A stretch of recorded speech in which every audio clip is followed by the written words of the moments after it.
বাড়ি কাছে হয় খুব সুবিধা হয়েছে। দেখো স্কুপ দুজনে মিলে আইসক্রিম নিয়ে, ও তো আগে আগে দৌড়ে দৌড়ে চলে আসছে। 2 স্কুপ আইসক্রিম উঠিয়ে নিয়ে চলে এসেছি, সোফাতে এখন শুয়ে শুয়ে খাবে। বাদ বাকি কেমন লাগলো বল আজকে বিয়ে বাড়ি খাওয়া দাওয়া? খাওয়া দাওয়া খুবই ভালো ছিল, আর সব কিছু অ্যারেঞ্জমেন্ট খুবই ভালো ছিল। থ্যাংক ইউ কাকিমা।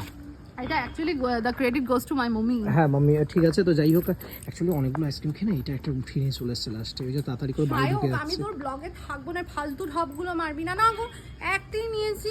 একটাই নিয়েছিস? এটা কি? আমি জিলিপি ফিলিপি কিচ্ছু খাইনি। ও এটা কি? এটা কি? ওটা তুই তোরটা নিয়েছিস, আমি আমারটা নিয়েছি। টাটা গাইজ, রেগে গেছে tata tata tata tata tata. ওর পাড়ার লোকজন যদি ব্লগ দেখে নেয়, ওর মানে ব্যাপারটা, ওর চুইটা ধরা পড়ে যাবে না? তুই চল। ওর পাড়ার লোক যদি ব্লগটা দেখে, ওর ব্যাপারগুলো ধরা পড়ে যাবে না? এই যে আইসক্রিম নিয়ে এসছে বাড়িতে। জানোয়ার রে ভাই তুই। তোকে ফাঁসিয়ে দিলাম, কালকে বাড়িতে পুলিশ আসবে আইসক্রিমের জন্য।